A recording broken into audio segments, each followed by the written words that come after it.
இறையேசுவில் என் அன்பு சகோதர சகோதரிகளே, ஆண்டவர் நாமத்திற்கு சோத்திரம். தினம் ஒரு ஜப வழியாக பேசிக்கொண்டிருப்பது உங்கள் அன்பு சகோதரன் பிரபு. எப்படிங்க இருக்கீங்க? இன்றைய நாள் எப்படிங்க போச்சு? உங்களுக்கு மகிழ்ச்சியாக இருந்தீங்களா? எப்பவுமே சந்தோஷமாக இருங்க. நம் ஆண்டவராகிய இயேசு கிறிஸ்து நம் ஜபங்களை எல்லாம் கேட்டு நம் அனைவரையும் ஆசீர்வதிக்க போகிறாரு. நம் இல்லங்களுக்கு வரப்போகிறாரு. மகளே மகனே கலங்காத, மனமுடைஞ்சி போகாத, நான் இருக்கேன், உன் கூட தான் இருக்கேன், தைரியமாக இருன்னு சொல்கிறது யாருங்க? நம்ம ஏசப்பா.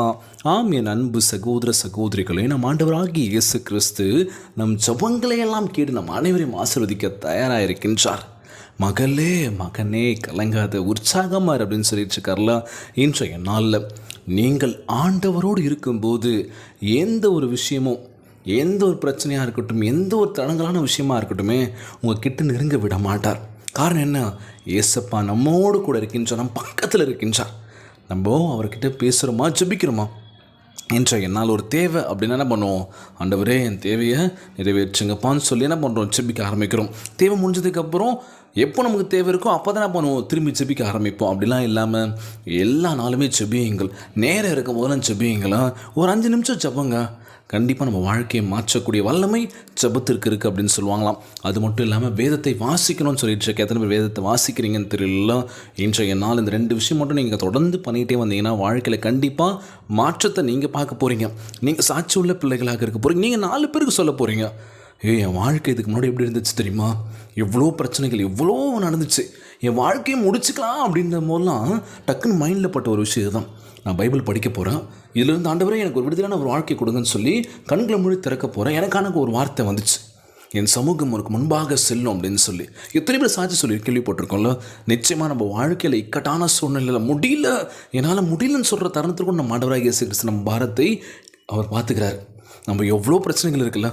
மனுஷனாக பிறந்துட்டாலே பிரச்சனை தான் பிரதர், கரெக்டாக தான் சொன்னீங்க போங்க அப்படின்னு நினைக்கிறீங்க நிறைய பேர். கண்டிப்பாக ஏன்னா மனுஷனாக பிறந்தாச்சு, பிரச்சனைகள் வரும், சில பல வழிகள் இருக்குது. வாழ்க்கையில் கஷ்டப்படணும், கஷ்டப்படாமல் எதுவுமே கிடைக்காது. கொஞ்சம் கஷ்டப்பட்ட இப்போ பசங்களாம் பார்த்தீங்கன்னு வச்சுக்கோங்களேன், ஐயோ என்னால் முடியலைங்க, ஒரு சின்ன வேலை விட்டால் கூட செய்ய மாட்டாங்க. கடைக்கு போனோம்னா கால் வலிக்குது கை வலிக்குதுன்னுவாங்க, ஆனால் போக மாட்டாங்க. ஸோ ஆனால் அந்த கஷ்டத்தை நம்ம என்ன பண்ண போகிறோம்? ஐயோ இதெல்லாம் பார்க்காம நம்ம குடும்பத்துக்காக, ஏன்னா எத்தனை பேர் வீட்டில் பார்த்தீங்கன்னு வச்சுக்கோங்களேன் என்ன பண்ணுறாங்க? கஷ்டப்பட்டுட்ருக்காங்க. யாருக்காக? பசங்களுக்காக. நம்ம இன்றைக்கி கஷ்டப்பட்டால் தான் நம்ம குடும்பத்தை அடுத்த லெவலுக்கு கொண்டு போக முடியும். இல்லைப்பா நான் தான் கஷ்டப்பட மாட்டேன், இருந்த இடத்துல எனக்கு எல்லாமே கிடச்சிடணும்ப்பா அப்படின்னா கிடைக்குமா? கிடைக்கவே கிடைக்காது. நம்ம என்ன பண்ணோம்? ஓடணும், உழைக்கணும், நமக்கு திறமையை வெளிக்கொண்டு வரணும். நம்ம எவ்வளோ கஷ்டப்படுறோமோ நாளைக்கு நம்ம நல்லாயிருப்போம். நம்ம மட்டும் இல்லை, நம்ம குடும்பங்களில் இருக்க எல்லாருமே நல்லா இருப்போம்ல. காரணம் என்ன? நான் உண்மையாக இருக்கேன், எல்லா விஷயத்தையும் நான் உண்மையாக இருக்கேன், கடினமாக உழைக்கிறேன், ஆண்டவர் எனக்கு தெம்பை கொடுத்துருக்காரு, இன்னும் எனக்கு பலனை கொடுக்க போகின்றார் சொல்லி நம்ம இயேசப்பா கிட்ட கேட்க போகிறோம். ஆண்டவர் உங்களுக்கு வேண்டிய ஞானம், காரியம் மற்றும் உதவிக்கான எல்லா விஷயத்தையும் கொடுக்க போகின்றார். தேவையான பணம் கூட. இன்றைக்கி முக்கியமான விஷயம் என்ன தெரியுமா? பணம். இந்த பணம் மட்டும் இல்லை அப்படின்னா யாருமே மதிக்க மாட்டாங்க. ₹1 இல்லைன்னா அவ்வளோதான் இல்லை பிரதர். கண்டிப்பாக பிரதர், ஏன்னா மனுஷன் மதிக்கிறானோ இல்லையோ, கத்தையாக காசு இருக்கா பேக்கெட்டில், அவள் தான்டா ஒரு 10 பேர் கூட சேர்ந்துப்பாங்க. அந்த காசு கரைஞ்சதுக்கப்புறம் எங்கே இருக்கானே தெரியாது யாருமே. இன்றைய உலகத்தில் இதுதான் போயிட்டுருக்குங்க. பணம் தான் ஒரு இம்பார்ட்டன்ஸான ஒரு விஷயமா இருக்குது. ஸோ இன்றைக்கி நம்ம பணத்தை தேடி ஓடிட்டுருக்கோம். ஆனால் பணம் வாழ்க்கை இல்லைங்க. அன்பான உறவுகள் நமக்கு வேணும். ஸோ அதெல்லாம் இந்த பணத்துக்காக ஓட்டலாம், தேவை கண்டிப்பாக இருக்குது. ஸோ பணம் அப்படின்னு நம்ம அதில் மூழ்கிடாமல் சில பல உறவுகள்லாம் அங்கங்கே இருக்காங்க. பாசத்தை கொடுங்க, அன்பை கொடுங்க. அன்புக்காக ஏங்குற உலகங்க இது. ஸோ அன்பை உண்மையாக கொடுங்க. உங்ககிட்ட இருக்கிறத மற்றவங்களுக்கு ஷேர் பண்ணுங்கள். இன்றைய நாள் நம்ம ஆண்டவராக இயேசு கிறிஸ்து நமக்கு நல்ல உடலை கொடுத்துருக்க, உடல் வலிமையை கொடுத்திருக்கின்றார், தெம்பு கொடுத்திருக்கின்றார். நம்ம என்ன பண்ண போகிறோம்? நம்ம சம்பாரித்த காசெல்லாம் வீட்டுக்கு கொடுத்தாலும் பிரச்சனை இல்லை. அதில் மிச்சத்தை நம்ம என்ன பண்ண போகிறோம்? ஆண்டவருக்காக கஷ்டப்படுற ஒரு சில குடும்பங்கள் நிறைய பேர் இருப்பாங்களே, படிக்க வைக்க முடியாத பசங்களுக்கு நீங்கள் உதவி பண்ணலாம். இல்லை என்னால் அவ்வளோ பண்ண முடியல அப்படின்னாலும் ரோட்டோரமாக இருக்க மக்கள் நிறைய பேர் பார்ப்பீங்க. அவங்களுக்கு நீங்கள் சாப்பாடு வாங்கி கொடுக்கலாம், துணிமணி எடுத்து கொடுக்கலாம். உங்களால் முடிஞ்சது. இவ்வளோதான் பண்ணணும் அவ்வளோதான் பண்ணணும் இல்லைங்க. நீங்கள் ₹1 கொடுத்தாலும் சந்தோஷம் தான், நீங்கள் அதிகமாக கொடுத்தாலும் சந்தோஷம் தான். அதை ஏற்றுக்கிற மனப்பக்கம் அவங்களுக்கு இருக்குல்ல. இன்றைய நாள் நம்ம என்ன பண்ண போகிறோம்? கொடுத்து உதவக்கூடிய மனதை நம்ம ஆண்டவராகிய இயேசு கிறிஸ்து நமக்கு கொடுக்க போகின்ற நம்ம என்ன பண்ண போகிறோம்? நிறைய கொடுக்க போகிறோம். முதலாவது நம்ம என்ன கொடுக்க போகிறோம் அப்படின்னா அன்பை கொடுக்க போகிறோம். இந்த நீங்கள் அன்பை கொடுத்துட்டிங்கன்னா போதுங்க, வேறு எதுவுமே வேணாம் யாருக்கும். ஆனால் உண்மையாக கொடுங்க, யாருக்கும் துரோகம் பண்ணுறாதீங்க, யாருக்கும் நம்ம கெடுதல் நினைக்கக்கூடாது. நம்மளாம் பண்ண மாட்டோம். நம்மளாம் யார்? ஏசப்பாவுடைய பிள்ளைகள்.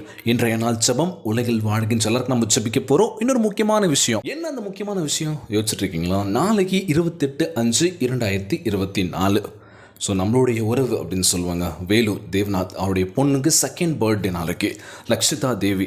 ஸோ அவங்களுக்கு இனிய பிறந்தநாள் வாழ்த்துக்கள். நம்ம மட்டும் இல்லை, ஜெபம் கேட்டுட்ருக்கேன் அன்பான உறவுகள் பாப்பாக்காக ப்ரே பண்ணிக்கோங்க, அவங்க குடும்பங்களுக்காக ப்ரே பண்ணிக்கோங்க. தினம் ஒரு ஜெபங்களின் சார்பாக மீண்டும் ஒரு முறை லக்ஷிதா தேவி பாப்பாவுக்கு இனிய பிறந்தநாள் வாழ்த்துக்கள் சொல்கிறது ரொம்ப மகிழ்ச்சியாக இருக்குங்க. எப்போவுமே நம்ம வீட்டில் இருக்க குழந்தைங்க தான் நமக்கு மிகப்பெரிய சொத்து. ஸோ அந்த குழந்தைய ஆசீர்வதிங்க. ஒவ்வொரு கட்டத்திலையும் சரி, ஆண்டவரே அந்த பாப்பாவுக்கு நல்ல ஆற்றலையும் உடல் வலிமையை தர வேண்டும் என்று சொல்லிக்கிறேன். எஸ்ப்பா பாப்பா பார்த்துக்கோங்க. அவங்க ஒவ்வொரு கட்டத்திலையும் சரி அவங்க நல்ல ஞானத்தை கொடுங்க, நல்ல உடல் வலிமையை கொடுங்க, எந்த வித நோய் இல்லாமல் ஆரோக்கியமான உடலை தர வேண்டும் என்று சொல்லிக்கிறேன். எஸ்ப்பா பார்த்துக்கோங்க பாப்பாவை. உங்களுக்கும் ஜெப விண்ணப்பங்கள் ஏதாச்சும் இருந்துச்சுன்னா கமெண்ட்டில் சொல்லுங்கள். இல்லை பிரதர் எனக்கு பர்சனலாக உங்ககிட்ட பேசணும் அப்படின்னா என்னோடய மெயில் ஐடியை நான் டிஸ்கிரிப்ஷனில் கொடுக்குறேன். அதில் உங்களுக்கு என்ன ஜெப ரிக்வெஸ்ட் வேணுமோ, இல்லை மொபைல் நம்பர் போஸ்ட் பண்ணுறீங்களா, இல்லை நான் கால் பண்ணி உங்ககிட்ட பேசுகிறேன். தினமும் ஜெபிங்க. நான் சொல்கிற விஷயம் இதுதான். வாழ்க்கையில் நம்ம என்ன பண்ணுறோமோ இல்லைங்க, முதலாவது நீங்கள் இந்த விஷயத்தை கரெக்டாக பண்ணிவிடுங்க. காலையில் ஏன் சொதுமே ஆண்டவரே இன்றைய நாள் கொடுத்ததுக்கு நன்றி சொல்லி ஜெபத்தோடு ஆரம்பிச்சிங்க அப்படின்னா அந்த நாள் ஃபுல்லாக நமக்கு நல்லபடியாக போகுங்க. எதற்காகவும் பயப்படாதீங்க. நம்மளை பார்த்துக்க நம்ம தான், வேறு யாரும் நம்மளை பார்த்துக்க மாட்டாங்க. இன்றைக்கி சாப்பிட்டியான்னு சொல்கிறதுக்கு எத்தனை பேர் நம்மளை கேட்பாங்க? நான் பிடிச்சவங்க கேட்கலாம், ஒரு சில பேர்லாம் பார்த்தா கூட கண்டுக்க மாட்டாங்க. இத்தனையும் உறவுக்காரர்களாக இருக்கலாம், நண்பராக கூட இருக்கலாம். பார்த்துட்டு பார்க்காத மாதிரி போகிற உலகங்க இது. ஸோ அதனால் நம்மளை நம்ம பார்த்துக்கலாம், அவங்களவா நம்ம இருக்க வேணாம். எல்லோரும் நம்ம அன்பாக நேசிக்க பழகலாம். அன்பு கொடுங்க, இருக்கிறத ஷேர் பண்ணுங்கள். இன்றைய நாள் நம்ம ஆண்டவராக இயேசு கிறிஸ்து நம்மோடு கூட இருக்கின்றார். கலங்காதீங்க, சோர்ந்து போகாதீங்க, உற்சாகமாக இருங்க, தினந்தோறும் ஜெபியுங்கள்.